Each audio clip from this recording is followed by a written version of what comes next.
ఆ రోజుల్లో యేసు ప్రభువు ఏదైనా ఊరు వస్తున్నాడన్నా, ఎక్కడికైనా ప్రాంతం వస్తున్నాడన్నా,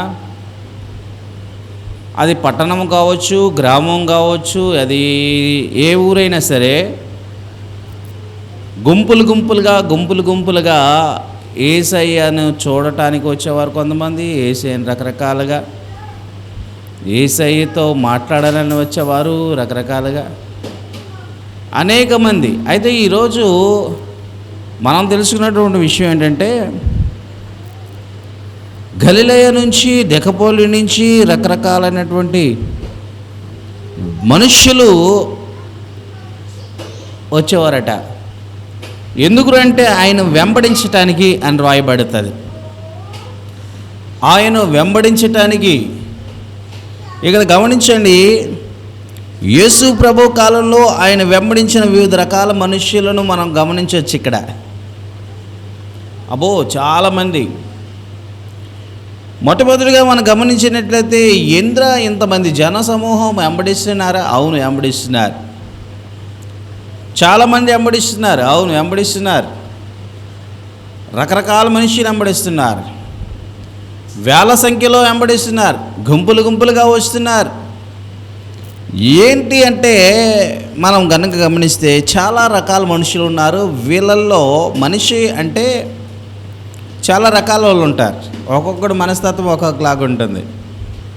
ఒక్కొక్కడు ఒక్కొక్క దానికోసం. మందిరానికి వచ్చామంటే ఒకడు స్వస్థత కోసం వస్తాడు, ఒకడు మరొక దాని కోసం వస్తాడు, ఒకడు ఆశీర్వాదాల కోసం వస్తాడు. ఇట్లా రకరకాలుగా కదా దేవుడి దీవెనల కోసం వస్తుంటారు. కొంతమంది పాటలు పాడటానికి వస్తారు, కొంతమంది వాక్యం వినటానికి వస్తారు, కొంతమంది విమర్శించడానికి వస్తారు, కొంతమంది రకరకాలుగా ఇలా. అయితే ఈరోజు దేవుడు మనతో మాట్లాడుతుంటాడు. ఏంటంటే, అనేక రకాల మనుష్యులు వెంబడిస్తారు మనల్ని. యేసు ప్రభువుని కూడా వెంబడించారు. ఎవర్రా వీళ్ళంటే, మొట్టమొదటిగా అద్భుతాల కోసం వెంబడించేవారు. ఒకటి చెప్పండి, వీళ్ళెవరు? బాగా వినాలి. వీళ్ళెవరు అంటే అద్భుతాల కోసం వెంబడించేవారు. అయితే అద్భుతాలు పొందుకుంటారు. అద్భుతాలు అంటే ఏమిటి? కళ్ళు లేని వాళ్ళకి కళ్ళు రావడం, కాళ్ళు లేని వాళ్ళకి కాళ్ళు రావడం, అంటే కాళ్ళు అంగవైకల్యం కలిగిన వారికి, ఇంకా అనారోగ్య సమస్యతో బాధలు పడుతున్న ప్రతి ఒక్కరూ ఆరోగ్యంగా వెళ్ళటం, రకరకాలైనటువంటి సమస్యల చేత బాధపడుతున్న వీరంతా కూడా ఏం చేస్తున్నారంట? స్వస్థత పొందుతున్నారంట. ఆశీర్వదింపబడుతున్నారు.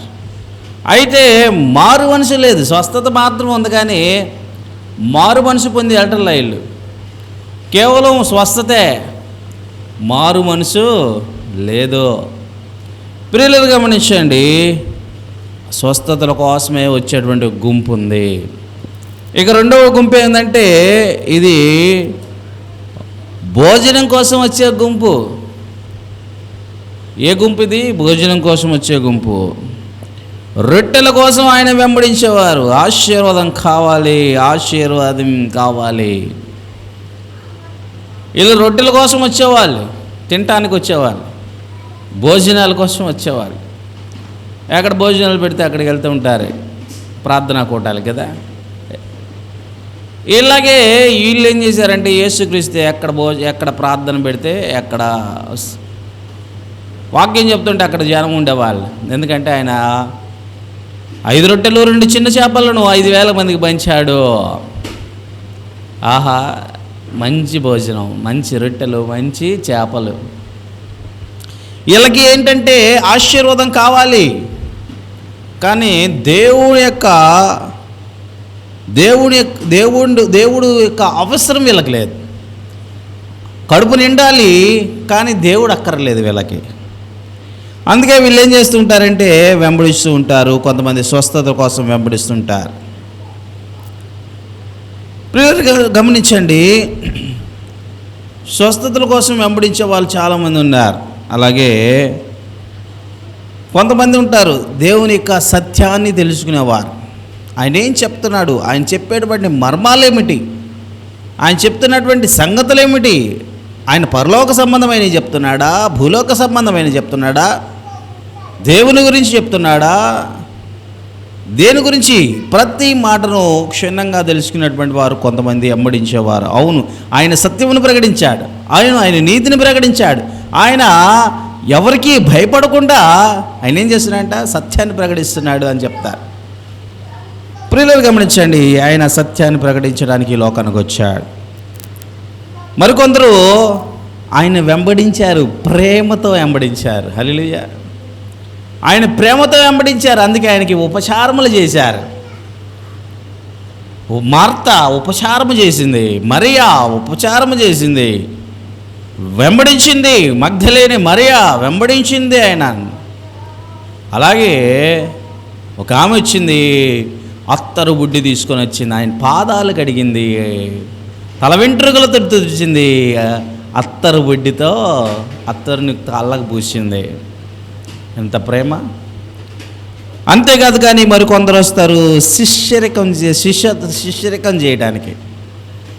కొందరు వచ్చారు యేసుక్రీస్తు దగ్గర శిష్యులుగా ఉండటానికి, యేసుక్రీస్తు దగ్గర శిష్యులుగా ఉండటానికి. హల్లెలూయా. వీళ్ళు ఏం చేశారంటే ఊరికే ఉండలా, త్యాగం చేశారు. తమ జీవితాలని దేవుడికి ఇచ్చేసారు. తమ జీవితాలని వదిలేసి తమ భార్యలను వదిలేశారు, పిల్లలను వదిలేశారు, కుటుంబాన్ని వదిలేశారు, మొత్తం వదిలేశారు, అంతా వదిలేశారు. ఇప్పుడు ఎవరిని వెంబడించారంటే యేసుని వెంబడించారు. యేసుని వెంబడించినటువంటి వీళ్ళు చివరికి హతసాక్షులుగా మార్చబడ్డారు. వారికంటూ ఏమి లేదు ఈ ప్రపంచంలో, త్యాగం చేయబడ్డారు, అందుకే సేవకులయ్యారు. ప్రియులను గమనించండి. అంతేకాదు కానీ కొంతమంది వెంబడించారు స్వార్థ ప్రయోజనం కోసం. యేసుక్రీస్తు వెంటుంటే డబ్బు ఉంటుంది, యేసుక్రీస్తు వెంటుంటే డబ్బుల సంచి మన దగ్గరే ఉంటుంది. ఆయన దగ్గర ఉంటే మనకు ఏ లోటు లేదు, శుభ్రంగా ఆయన డబ్బు మనకిస్తాడు, చక్కగా మనం ఖర్చు పెట్టచ్చు అనుకున్నాడు ఒక అతను. ఎవరో యోధా ఇస్కరియోతు. యేసు ఏం చేశాడంటే డబ్బు సంచి యోధాకి ఇచ్చాడు.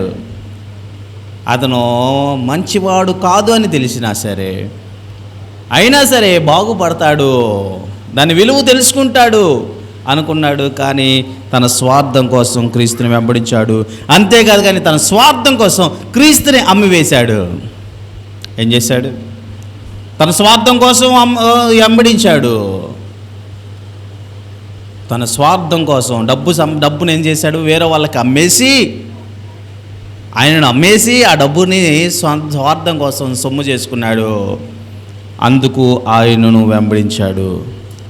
ప్రియులను గమనించండి. అలాగే మనం గమనిస్తే కొంతమంది వస్తూ ఉంటారు, విమర్శించడానికి వస్తుంటారు. విమర్శించడానికి ఆయన అనేక మంది విమర్శించారు.